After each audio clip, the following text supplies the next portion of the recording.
ہندوستانی اسلامی اسکالر ذاکر نائک کے خلاف انٹرپول نے ریڈ کارنر نوٹس جاری کرنے سے انکار کیا ہے۔ ہندوستان کی تیسری کوشش کو انٹرپول نے ناکام کرتے ہوئے نوٹس جاری کرنے سے انکار کیا ہے۔ انٹرپول کے مطابق ذاکر نائک کے خلاف کوئی ثبوت نہیں ہے اور ہندوستان اپنے الزامات کو ثابت کرنے میں ناکام رہا ہے۔ انٹرپول نے ذاکر نائک سے متعلق سبھی ڈاکیومنٹس، سبھی ڈیٹا کو ختم کرنے کی اپنے سبھی دفتروں میں ہدایت دی ہے۔ انٹرپول کمیشن نے اپنے 109ویں سیشن کے دوران یہ فیصلہ لیا ہے۔ ہندوستان نے ذاکر نائک کے ادارے اسلامک ریسرچ فاؤنڈیشن پر 2016 میں پابندی عائد کی تھی۔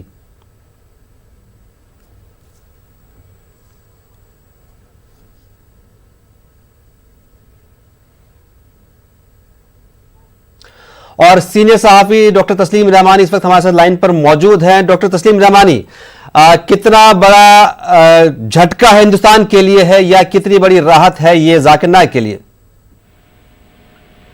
دیکھیے، یہ جھٹکے اور راحت کا سوال نہیں ہے، یہ ایک سچ اور غیر سچ کے بیچ کی بات ہے۔ ہم نے ہمیشہ کہا ہے کہ ذاکر نائک اس ملک میں آرٹیکل 25 کے تحت جو اپنے مذہب اور عقیدے پر عمل کرنے اور اس کے پرچار اشاعت اور تبلیغ کرنے کا بنیادی حق ہندوستان کے لوگوں کو حاصل ہے، اس حق کے تحت یہاں تبلیغ کا کام کر رہے تھے۔ اب ان کے جو بھی نظریات ہیں، اسلامی نظریات اور مسلمانوں کے درمیان، اس سے اختلاف کسی کو بھی ہو سکتا ہے، کہ خود مسلمانوں کو بہت اختلاف ہو سکتا ہے ان کے نظریات سے، ہندوؤں کو بھی ہوگا۔ ظاہر ہے کہ بہت سارے نظریات کا ملک ہمارا ملک ہے، تو اس میں ایک نظریہ دوسرے نظریے کے مطابق ہو یہ ضروری نہیں ہے۔ تو ذاکر نائک اپنے نظریے کی تشہیر کر رہے ہیں، اور وہ نظریہ ٹیررزم کا نظریہ نہیں ہے، وہ ایک مذہب کا نظریہ ہے، اس کے مذہبی نظریے کی تبلیغ کر رہے ہیں۔ اب اس نظریے کو جو لوگ پسند نہیں کرتے وہ اس کو ٹیررزم کا نام دے دیں تو یہ تو بہت غلط بات ہے۔ اب بنگلہ دیش سے اس کو جوڑا گیا، کوئی آدمی کسی کے نظریے سے متفق بھی ہو سکتا ہے، غیر متفق بھی ہو سکتا ہے، اس کو ٹیررزم نہیں کہا جاتا۔ لیکن چونکہ وہ مسلمان رہے اور اسلام کی تبلیغ کر رہے تھے، اس لیے ان کو جو غیر مسلم لابی ہے وہ اس کو، اب وہ حکومت میں بھی آ گئی، وہ ان کو ٹیررزم کہہ رہی ہے۔ تو ظاہر ہے کہ ہندوستان میں آپ یہ سب کچھ کر سکتے ہیں کہ آپ کے ہاتھ میں حکومت ہے، لیکن غیر ممالک تو جسٹ ایک جینوئن طریقے سے سوچیں گے۔ اس لیے انٹرپول پہ خود ہمارے ملک کی عدالتوں نے ایڈی تک کوئی سرزنش کی ہمارے لوور کورٹس نے کہ وہ غلط بیانی سے کام لے رہے ہیں۔ ایڈی کو انہوں نے جو ہے امپیچ کیا ہے، ہمارے کورٹس نے کیا ہے کہ آپ کے پاس کوئی ثبوت نہیں ہے، تو جو غیر ملکوں کی عدالتیں ہیں وہ کیسے اسے قبول کر لیں گی؟ تو ایک پورا کا پورا ایک معاملہ نفرت انگیزی کا معاملہ ہے، غیر قانونی معاملہ ہے۔ اس میں ایک شخص کو ٹارگٹ کیا گیا کہ ٹارگٹ کر کے ان کو ٹیررسٹ اور ٹیرر ماڈیول کسی کو بھی بنایا جا رہا ہے۔ اب دیکھ رہے ہیں 20 سال 25 سال لوگ جیلوں میں رہ کے اور باعزت بری ہو کے واپس آ رہے ہیں، کیریئر ختم ہو گیا۔ اسی طریقے سے ذاکر نائک کا یہ معاملہ ہے کہ آپ کو 3 سال آج ہو گئے، آپ ذاکر نائک کے پیچھے پڑے ہیں، ایک چھوٹی سی بات آپ ثابت نہیں کر سکے۔ ملیشیا میں ان کو ایزائلم دیا ہوا ہے، ان کو شہریت دے رہی ہے، 10 ملکوں میں وہ جا رہے ہیں، ان کو شہریت مل رہی ہے، کسی نے تسلیم نہیں کیا۔ اب انٹرنیشنل باڈیز بھی کہہ رہی ہیں کہ نہیں آپ غلط کہہ رہے ہیں۔ تو یہ ہمارے ملک کی سرکاروں کو یہ سوچنا چاہیے کہ ٹیررزم کے خلاف اگر ہم لڑ رہے ہیں تو ہماری لڑائی میں سنجیدگی ہونی چاہیے اور سچائی ہونی چاہیے۔ اگر ہم اس طریقے سے غیر سنجیدہ ہو کے ٹیررزم کی لڑائی لڑیں گے تو جو فیلئر ہم کو ہوتے رہے وہ ہوتے رہیں گے۔ ٹیررزم کے جو اصل مجرم ہیں وہ آج پارلیمنٹ میں جا کے بیٹھ چکے ہیں، ان کو آپ ٹیررسٹ نہیں کہتے، جن کے الزامات ثابت ہیں اور جن پہ کوئی الزام ثابت نہیں ہے ان کو اگر آپ ٹیررسٹ کہیں گے تو ظاہر ہے کہ ٹیررزم کی لڑائی میں آپ سنجیدہ نہیں ہے، یہ بات بالکل واضح ہو جاتی ہے۔ اور ذاکر نائک کے کیس سے بھی یہ بات ظاہر ہوتی ہے کہ ٹیررزم کی لڑائی ہم مذہبی منافقت کی بنیادوں پہ لڑ رہے ہیں، حقیقتوں کی بنیاد پہ نہیں لڑ رہے ہیں۔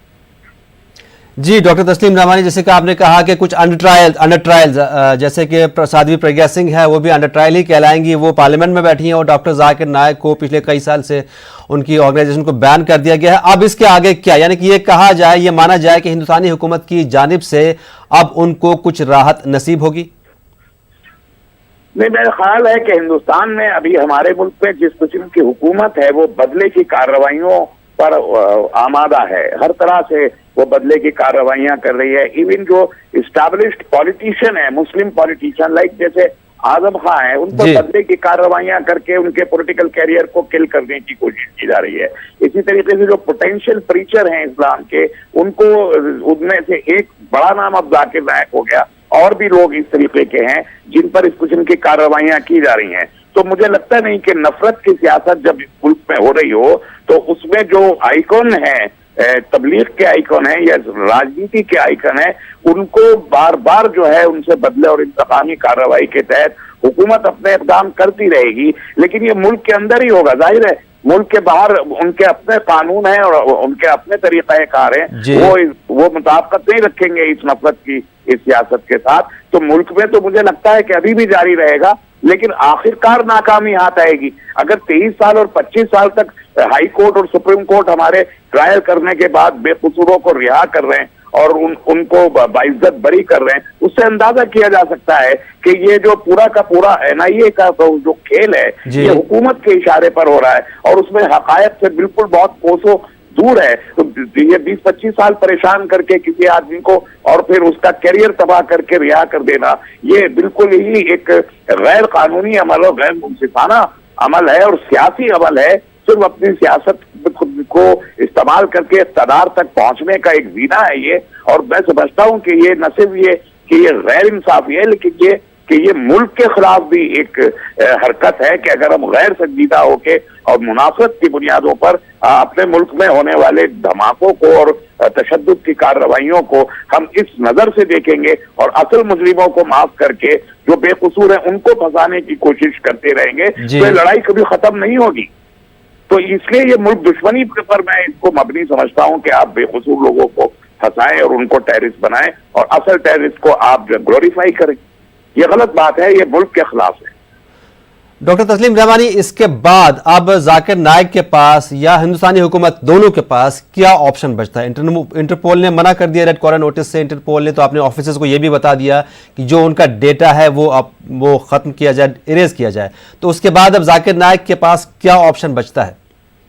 जाकिर नाइक के पास तो सारी ऑप्शंस मौजूद हैं। वो जाहिर है कि मुल्क में अगर वापस आते हैं तो जो हशर अभी इन लोगों का हुआ है, जो 20 साल 25 साल जेल में थे, वो हशर जाकिर नाइक का भी होगा, इसमें कोई दो राय नहीं है। और मुल्क के बाहर उनको कोई किसी की कोई परेशानी है नहीं, वो अपनी तबलीग का काम कर रहे थे, वो अब भी कर रहे हैं। उनको वहां अभी भी वो कई ममालिक के सफर कर रहे हैं, ऐसा तो है नहीं कि उनका काम रुक गया है।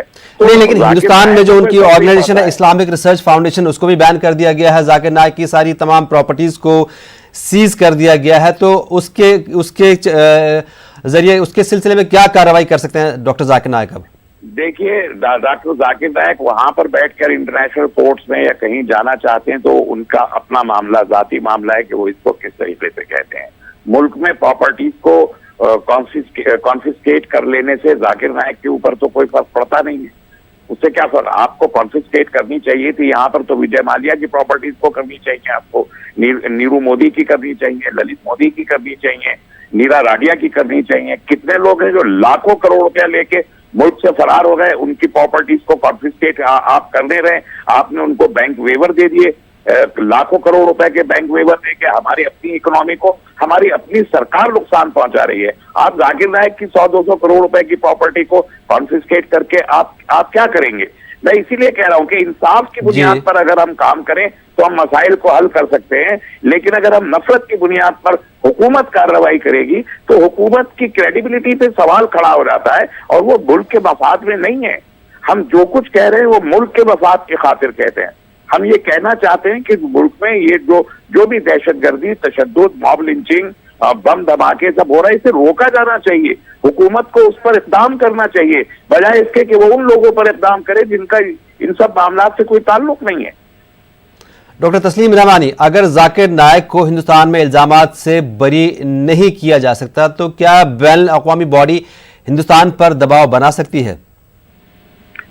नहीं, मेरा ख्याल है कि बैनुल अक़वामी बॉडी में हिंदुस्तान पे दबाव बनाने का कोई रोल तो अदा करने की मजाज नहीं है, लेकिन जाकिर नाइक अपनी लड़ाई वहां बैठ के अपने अंदाज से लड़ सकते हैं, इसमें कोई हो, या वहां बैठ के यहाँ भी हुकूमत के ऊपर मुकदमा दायर कर सकते हैं और वो हुकूमत से ये दरख्वास्त कर सकते हैं कि जो मुकदमा कायम किए गए हैं ان کو وہ حکومت واپس لے یہ کیس تو وہ وہاں سے بھی لڑ سکتے ہیں, ان کو لڑنا چاہیے. بالکل, بہت شکریہ ڈاکٹر تسلیم رحمانی ہم سے بات کرنے کے لیے. اور فی الحال یہ سمجھا جائے کہ ڈاکٹر ذاکر نائک کو کچھ حد تک راحت ملی ہے. انٹرپول نے ان کے خلاف دوبارہ تیسری بار ریڈ کارنر نوٹس جاری کرنے سے انکار کیا ہے. یہاں پہ وقت ہوا ایک بریک کا, مزید خبریں بریک کے بعد.